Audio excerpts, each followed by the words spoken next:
Buenos días, apreciados oyentes.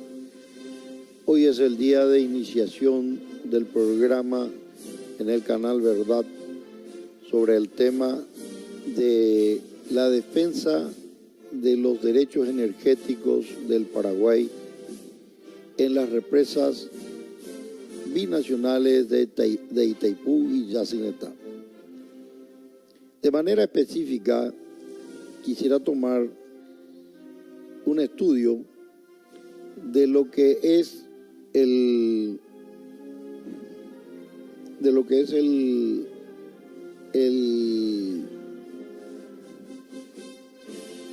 anexo C, el anexo C del Tratado de Itaipú. Y posteriormente haríamos lo mismo con el anexo correspondiente del Tratado de Yacinetá. Acá hay cuestiones importantes que debemos tener en cuenta y que la gente debe conocer.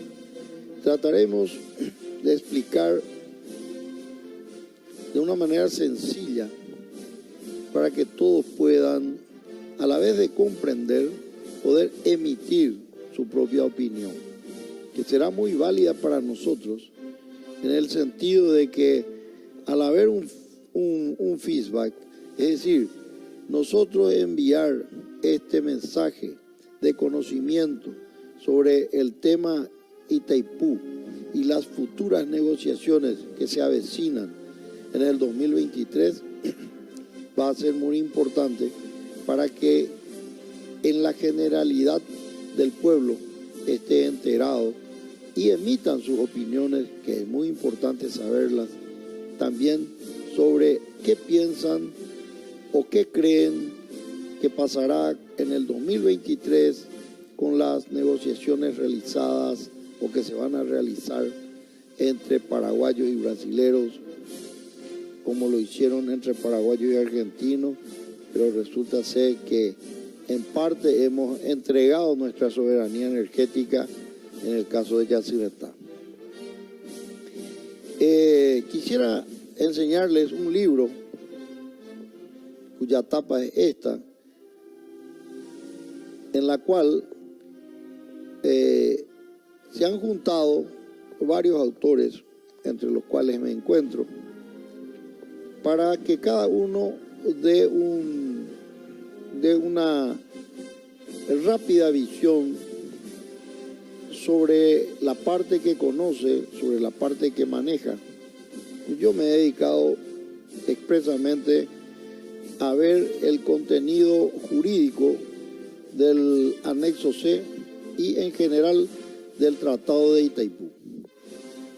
Acá existe en el ámbito nacional algo que siempre da una suerte de que el paraguayo, en vez de defender lo suyo, digamos, facilita el derecho de la otra parte.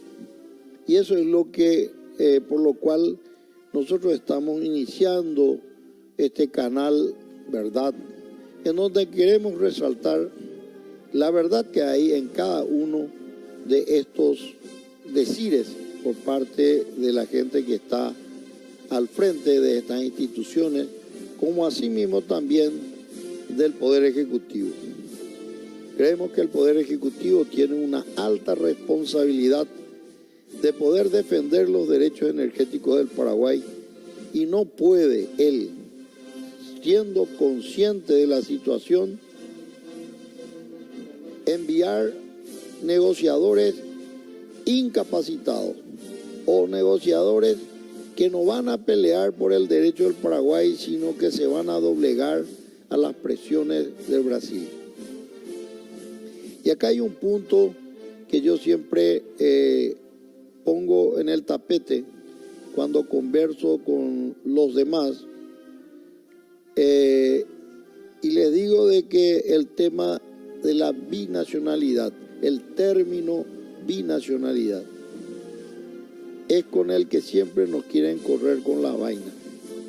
Ese término utilizan muy a menudo para tratar de escudarse, no los brasileros, sino nuestros propios compatriotas, en el sentido de que no sean observados, de que no sean controlados, de que no sean supervisados. Y siempre ponen como un blindaje el tema de la binacionalidad. Punto, por supuesto, señores oyentes, con el cual no estoy de acuerdo. Pero no solamente que no estoy de acuerdo, sino que lo que quisiera también es hacer de que se entienda por qué no estoy de acuerdo. Y para eso van a venir seguidamente los fundamentos de tal desacuerdo por mi parte. Y voy a leerle un trozo de esta parte que dice: binacional o binacionalidad no tiene otro propósito que señalarnos que existen dos nacionalidades distintas, que obliga a la inclusión del prefijo bi, que significa dos.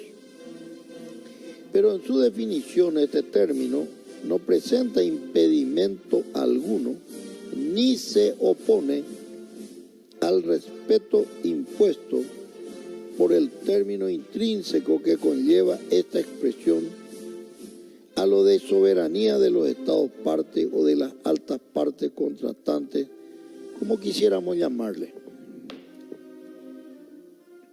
De hecho, señores oyentes, de que la binacionalidad es simplemente una expresión que está indicando que existen dos países totalmente independientes y soberanos, que para juntarse necesitan ponerle un nombre, y no puede ponerle el nombre ni de nacional ni de extranjero, sino binacional, es decir, dos nacionalidades, nada más que eso.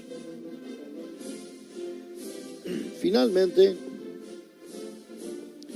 si seguimos en cuanto al estudio que yo he realizado y he puesto en las hojas de este libro, están varias premisas. Son 13 premisas que yo presento y sobre las cuales quisiera explayarme en el día de hoy. Estas premisas nos ayudarán un poco a ubicarnos en el contexto de lo que está en el tratado y analizar no solamente en el contexto del vocabulario en sí, sino en su significado, en su relación con la lengua.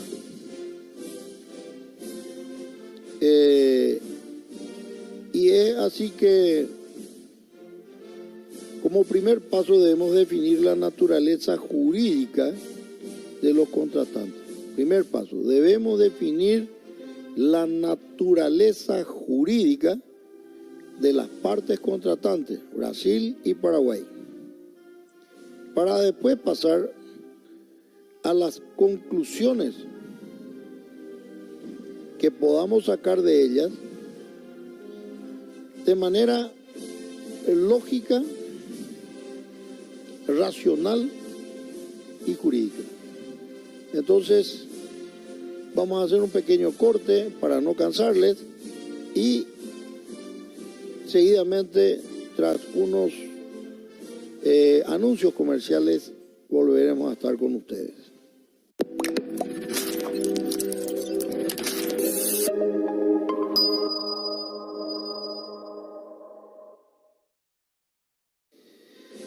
Bueno, estamos de vuelta después de un pequeño cortecito y ahora comenzaremos directamente a tratar las 13 premisas sobre las cuales me refiero en este libro. La premisa primera es: los estados contratantes son personas jurídicas de naturaleza pública. Entonces, ¿qué es lo que se trata de hacer entender cuando decimos de que los estados contratantes son personas jurídicas de naturaleza pública? Bien, y bueno, no es otra cosa que cuando hablamos de estados, un estado es una persona jurídica con derechos y obligaciones, pero que por sí sola no puede funcionar. Entonces necesita tener un representante, alguien que lo represente en sus funciones. De ahí entonces es que el Estado designa a hombres y poderes que harán que ese Estado, digamos, entre en movimiento. Así tenemos el poder ejecutivo, el legislativo y el judicial, ¿verdad? El poder administrador del Estado no es otro que el primer mandatario o presidente de la República. Entonces, este presidente de la República es la persona física en quien el Estado deposita su confianza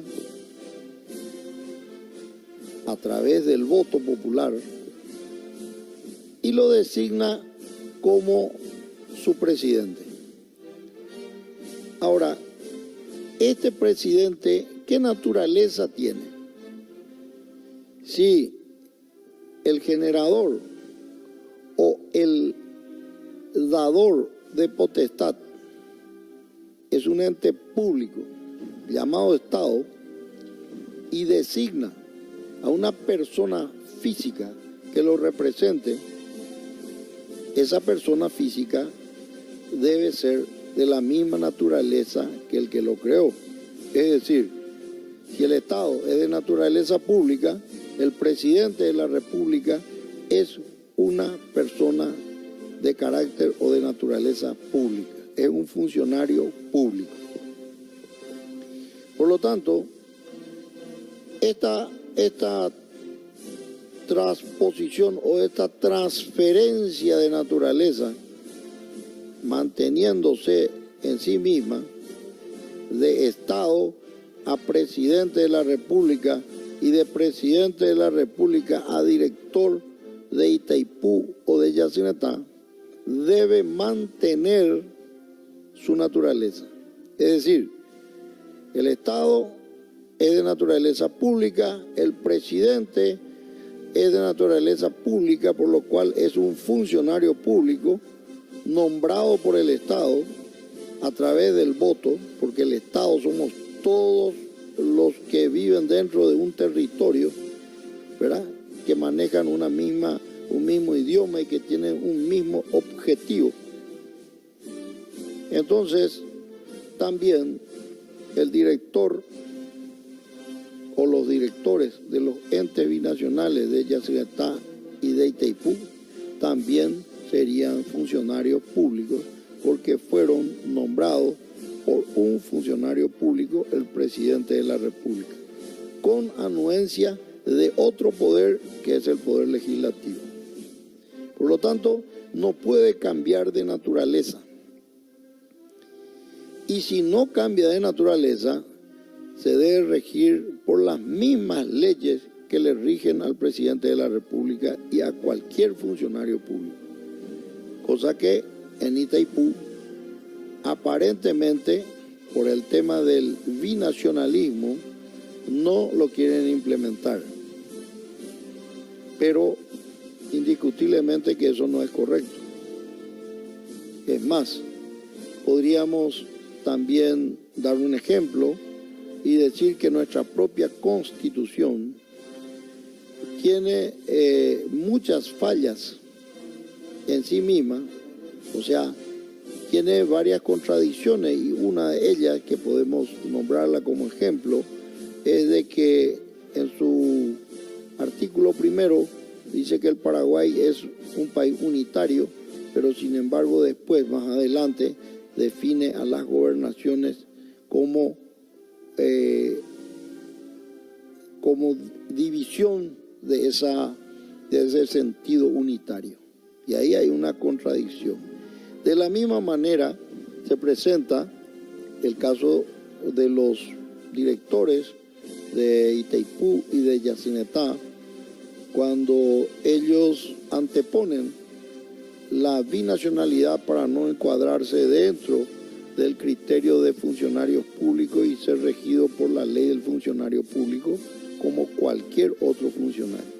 Y mal estaría que si un presidente de la República está regido por esa ley, un inferior a él tenga que bypassearla. Así que vamos a seguir continuando con las siguientes premisas. Ahora volvemos a hacer un pequeño corte para luego seguir dialogando sobre el tema.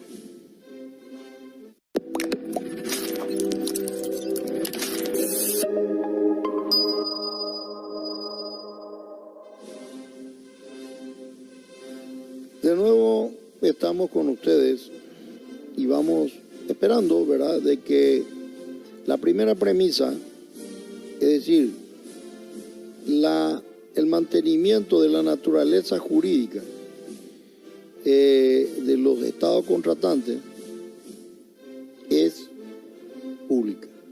Entonces, esperamos estar de acuerdo en esta primera premisa, ¿verdad? Y creo que no hay forma o no hay una manera racional o razonable de contradecir esto que estamos diciendo, porque el Estado en sí mismo es de naturaleza pública. La segunda premisa nos dice: toda persona jurídica debe ser representada por una persona física para su normal desarrollo en el ejercicio del poder soberano. Una persona física que lo represente por mandato constitucional, que es el del nivel y orden público. Entonces, acá prácticamente le tendríamos que agregar un pequeño complemento nada más, y es de que el presidente de la República, como funcionario público, está definido y perfectamente determinado, tanto en funciones como en la manera de ser electo, en la Constitución Nacional. La Constitución Nacional es de orden interno, es decir, que compete expresa y exclusivamente a todos los ciudadanos de este país, al igual que Brasil con su constitución pertenece para los ciudadanos brasileros, y de igual manera los argentinos con su constitución. La constitución de cada país es la que rige la normativa, es la ley margen, la ley cuadro, la ley primera, por decir así, que, digamos, establece a un Estado soberano, independiente, y en caso de que haya estados que así no lo fueren, también esa Constitución va a definir perfectamente cuál es su condición frente a otros estados. Pero lo importante es de que acá en la segunda premisa vuelve a recalcar la naturaleza jurídica de carácter público que tiene toda persona jurídica, y en este caso el nombrado por la Constitución Nacional a través del voto popular, que es el presidente de la República, también su naturaleza es pública, es un funcionario público. La tercera premisa de la cual hablamos es de que el primer mandatario o presidente de la República es quien representa al Estado. Él tiene la representación del Estado y sus funciones están perfectamente delineadas y delimitadas en la Constitución Nacional, tanto en su conducción como en su administración, conjuntamente con los otros poderes que ya lo había nombrado anteriormente, que componen el poder regente del Estado paraguayo. Es decir, estos poderes, como ya lo había señalado anteriormente, son el poder legislativo y el poder judicial. Los tres siguen manteniendo la naturaleza pública de su condición. La cuarta premisa nos dice que siendo el presidente de la República el administrador de la res, que traducido es una palabra latina,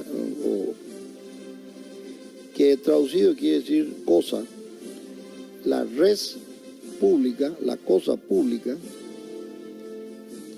y su naturaleza jurídica no puede ser otra que no sea de orden público.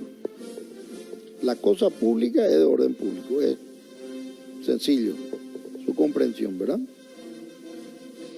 La quinta premisa dice que el nuevo ente creado por acuerdo entre las altas partes, bueno, y acá vamos a entrar ya en la parte, digamos, central del tema, y vuelvo a repetir la quinta premisa: el nuevo ente creado por acuerdo entre las altas partes contratantes, cuya naturaleza jurídica es de orden público, no puede crear un ente de naturaleza distinta a la suya. Es decir, la naturaleza jurídica privada. Y acá es donde empezamos un poco a tratar el punto neurálgico o de conflicto que se suele presentar por medio de del término binacional.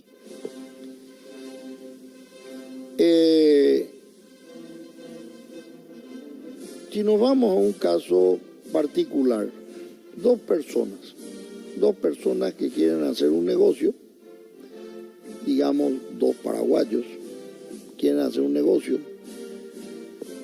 en este caso juntos, ¿verdad?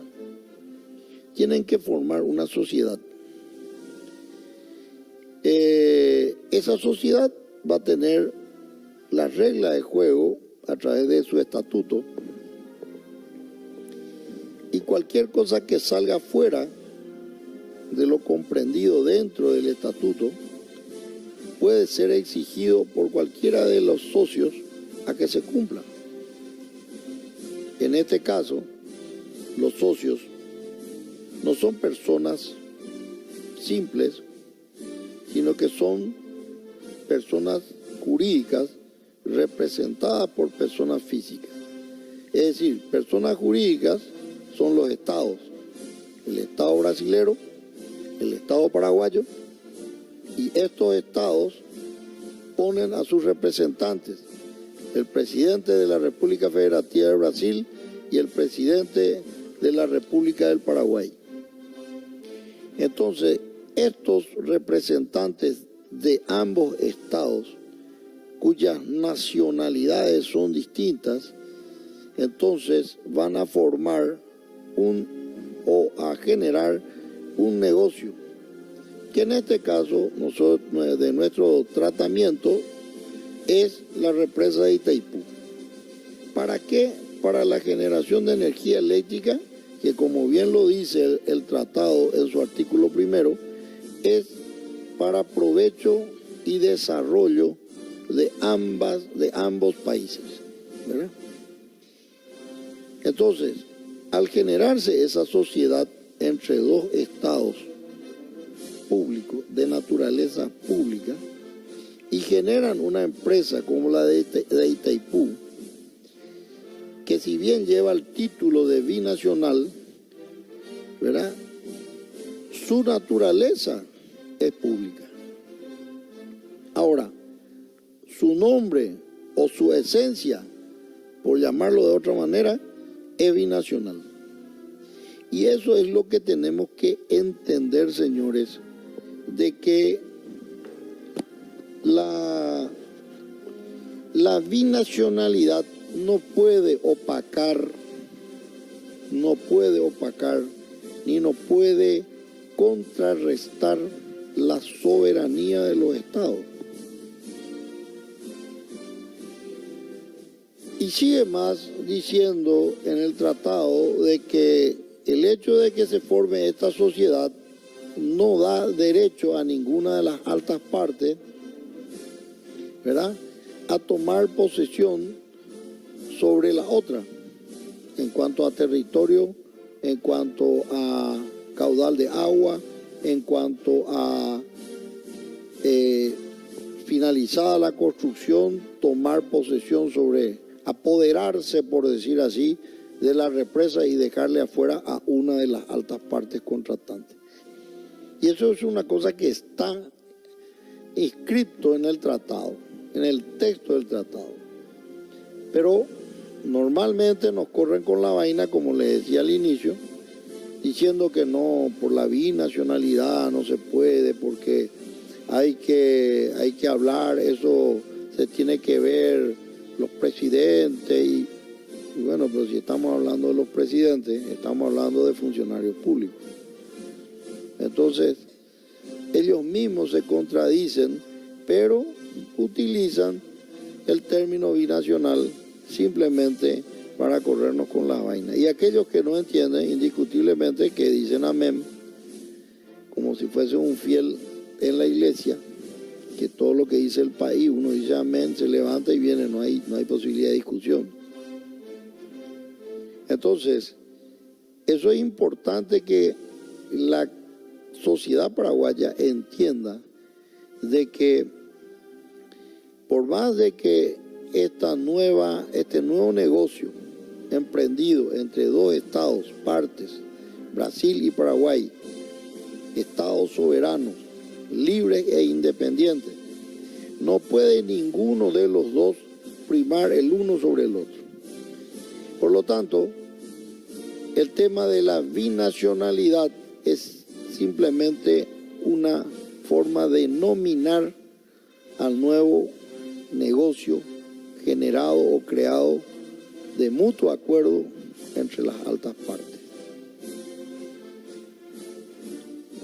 La sexta premisa nos habla de que si las altas partes firmantes en un tratado internacional para la instalación de un emprendimiento conjunto entre dos naciones, como es el acuerdo alcanzado para la creación del ente binacional Itaipú, su naturaleza jurídica no puede ser otra que no sea de orden público, es decir, de su misma naturaleza.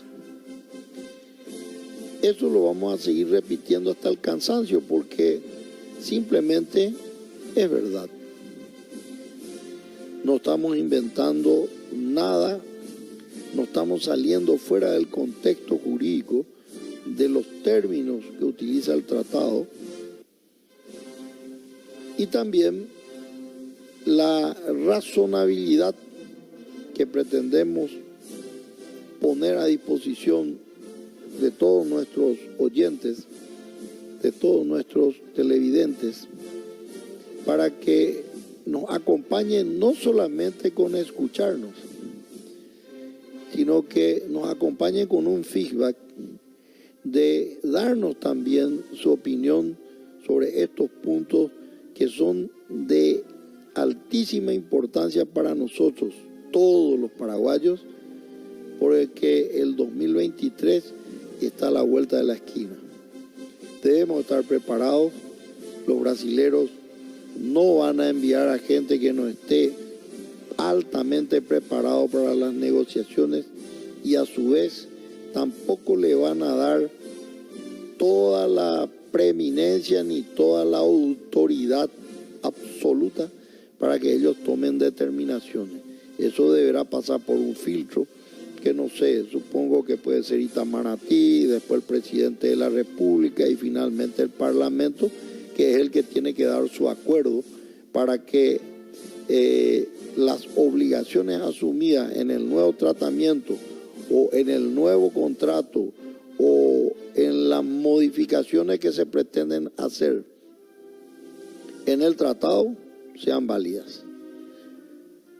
Mientras que si el presidente admite, ¿verdad?, las obligaciones asumidas dentro de los acuerdos o dentro de los tratamientos que se realicen, las negociaciones que se realicen en el 2023, eso deberá pasar, como le digo, por un filtro en el Brasil. Supongo que podrá ser Itamaraty y finalmente el que tiene la última palabra es el Congreso brasilero. Como también acá en Paraguay, si el presidente acepta, como ya tenemos como ejemplo, que haya aceptado pero el Congreso no lo aprobó, no tiene valor jurídico en el sentido de dar cumplimiento a esas obligaciones que tomaron dos presidentes entre sí, pero que no fue avalado o estudiado y aprobado por el Congreso de ambas naciones. Hacemos un pequeño corte y volvemos.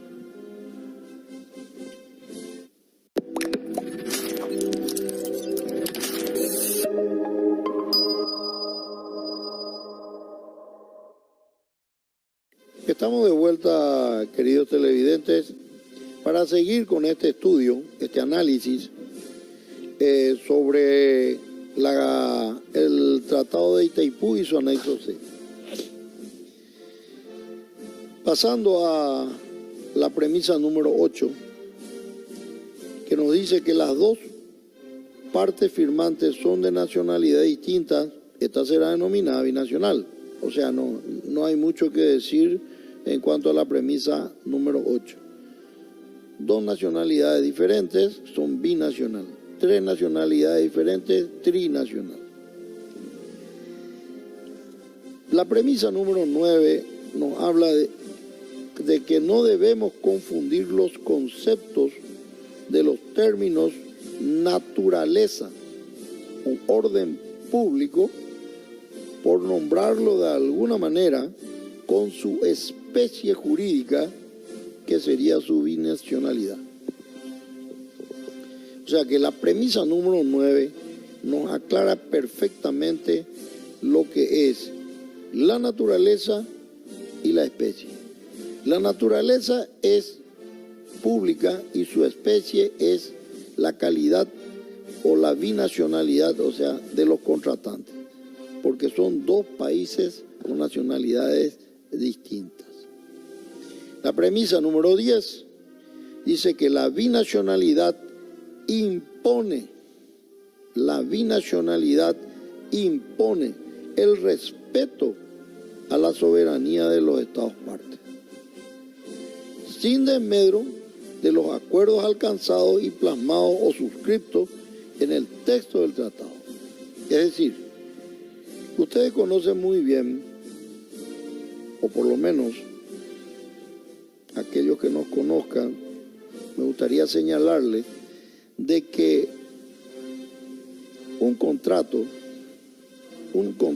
está basado fundamentalmente en la libre o en la libertad de disposición de mis derechos para llegar a un acuerdo con mi consentimiento con la otra parte. Esto es exactamente lo que pasó al escribirse el Tratado de Itaipú. Se hizo un contrato que se llama tratado, en el cual ambos países, las altas partes contratantes, como se los designa acá, han dado su acuerdo para realizar una represa hidroeléctrica con un fin: generar energía para sus pueblos, de tal manera de que eso ayude al desarrollo de ambos pueblos. En forma equitativa se deberá distribuir, ¿verdad? Equitativa se deberá distribuir, no iguales, sino equitativa, porque, por ejemplo, el territorio paraguayo, ante la represa, tiene una mayor superficie anegada. De ahí que los royalties, para compensar esa superficie que dejó de ser útil para la gente, entonces se tiene que pagar los royalties, son, digamos, moneda de compensación. Cosa que el Brasil no, porque el Brasil está en una cota un poco más elevada y la zona de Paraguay está, o el territorio de Paraguay está en una zona de cota más baja. Entonces, la binacionalidad mal interpretada, y que muchos de nuestros compatriotas que están en Itaipú, ¿verdad?, que son personas que supuestamente entendidas y deberían defender los derechos de Paraguay, anteponen la binacionalidad para que este ente no pueda ser controlado ni pueda ser, por decir así, incluido dentro del presupuesto general de gasto de la nación. Y creo que ese es un grave error que compete fundamentalmente al presidente de la República, porque el presidente de la República es el que le va marcando las pautas a su representante, el director de la margen derecha, ¿verdad? Y el director de la margen derecha marca las pautas a sus subdirectores o a sus dependientes de inferior nivel. Por lo tanto, las instrucciones del presidente de la República deben ser precisas, ¿verdad? En este caso, personalmente, pienso de que el presidente Marito está equivocando el rumbo, no está defendiendo como paraguayo los intereses energéticos del país. Y si él comete el gran error en el 2023 de enviar personas no capacitadas o que están dispuestas a vender la última joya de la abuela a los brasileros, entonces, señor, yo le digo, señor presidente, que eso se puede considerar como traición a la patria. Y no solamente quedaría en una situación muy negativa, sino que afectaría también hasta a sus ancestros, sus padres, su madre, sus abuelos, ¿verdad? Porque eso no se borra tan fácilmente. En cuanto a la premisa número 11, los tratados internacionales se asemejan a una moneda de dos frentes que contienen en una de sus caras estampada la soberanía de los estados y en la otra su binacionalidad. Estas conforman juntamente entre sí la razón sobre la que se basa o sostiene el acuerdo alcanzado sin necesidad de expresarla, pues es intrínseca a su naturaleza jurídica internacional, que debe ser respetada en igualdad de condiciones por ambas partes contratantes. Entonces, en la premisa 11 podemos decir de que el Tratado de Itaipú, si bien es, de acuerdo a la pirámide de Kelsen,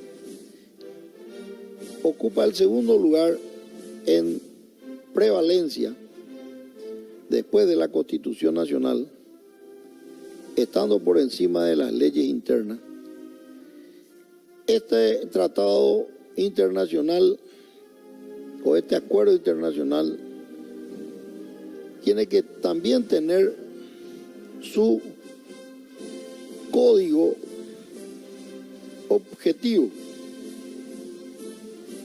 como es la constitución de los países o las leyes internas de los países. Entre medio de estos dos está o se encuentran los tratados internacionales o los acuerdos internacionales. Pero estos tratados internacionales también tienen que tener su ley, también tienen que tener su código. ¿Y cuál es el código que rige para los tratados o acuerdos internacionales? No hay otro que no sea el derecho internacional público. Ahora, ¿el derecho internacional público actúa en todo momento? No. Tiene su momento para actuar. Exactamente como ocurre acá en las leyes internas. En un momento dado, nosotros necesitamos hacer uso del derecho civil, en otro momento del derecho laboral, en otro momento del derecho de la niñez, adolescencia o del derecho penal, pero lógicamente sin olvidarnos de ciertos preceptos que puedan presentar las otras leyes, como una suerte de cita. En este caso, puedo decir de que el derecho internacional público, que es el que, digamos, respalda a los tratados y acuerdos internacionales, tiene un momento de vigencia, es decir, cuando uno tiene que aplicar el derecho objetivo internacional para defender derechos subjetivos nacionales. Y esto pasa así, es decir, dentro de lo que es la Itaipú, propiamente dicha, generadora de energía eléctrica, existen 3 estadios o 3 andariveles diferentes en el tratamiento o en la administración del ente binacional. Los directores de las altas partes, representantes de las altas partes, son los que, por decir así, dirigen, controlan, administran a este ente binacional. Cuando una de las dos partes, es decir, cuando las dos partes están de acuerdo en un todo, ¿para qué vamos a utilizar el derecho internacional público? No hay necesidad porque hay acuerdo. ¿Para qué vamos a irnos a un litigio si se llama a una reunión de conciliación y las partes concilian amigablemente un acuerdo? ¿Para qué ir a juicio? Solamente lo que se hace es de que, llegado a ese acuerdo, se presenta al juez y él convalida el acuerdo de las partes. Y se acabó el problema. En este caso, ocurre exactamente lo mismo. No hay necesidad de recurrir a las altas partes si entre los directores generales consiguen estar de acuerdo en el manejo que ellos van a prestar para administrar correctamente los intereses de la Itaipú, que son, al fin y al cabo, intereses de ambos estados. Ahora, ¿qué pasa si una de las altas partes o representantes de las altas partes plantea algo que no le conviene a la otra y no llegan a un acuerdo amistoso? Entonces, esto tiene que subir un nivel más arriba, pasar de un andarivel a otro, salir del camino amistoso para pasar al camino o a la solución política. ¿Cuál sería esta solución política? De que al no haber acuerdo amistoso entre las partes, esto sube a nivel de los ministros de Relaciones Exteriores, y los ministros de Relaciones Exteriores, en concordancia con el representante del Estado paraguayo, que es el presidente de la República, y también el representante del Estado brasilero, que es el presidente de la República de Brasil, empiezan a negociar a alto nivel esa cuestión o ese desacuerdo para poder buscar un punto de equilibrio. Si se encuentra ese punto de equilibrio, tampoco es necesario hacer uso del derecho objetivo, que es el derecho internacional público. Pero ¿qué pasa si, llegando a subir el nivel a un nivel superior, que es el de el tratamiento político, es decir, en este caso diplomático, y no se llega a un acuerdo entre las partes? Entonces, lastimosamente, se va a tener que pasar a un tercer estadio, que es el jurídico, es decir, irse a los estrados internacionales, judiciales internacionales, ¿verdad?, para defender el derecho de la parte afectada. Y ahí sí entra a regir el código que respalda a los acuerdos y tratados internacionales, pasa a regir el derecho internacional público. Pero antes no. Es más,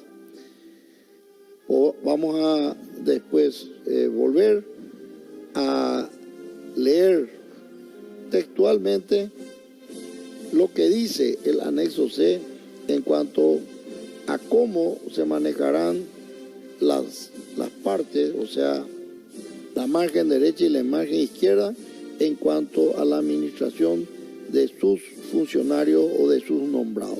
Así que vamos a hacer un pequeño, nuevamente, un corte central, o podemos seguir.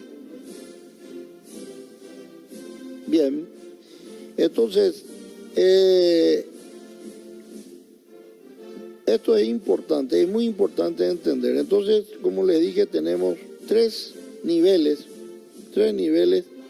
digamos, de tratamiento. Primero el amistoso, el segundo es el político, que se hace a través de la diplomacia, y el último nivel es el nivel jurídico, que se hace a través de los estrados internacionales para la defensa de los derechos de la parte afectada.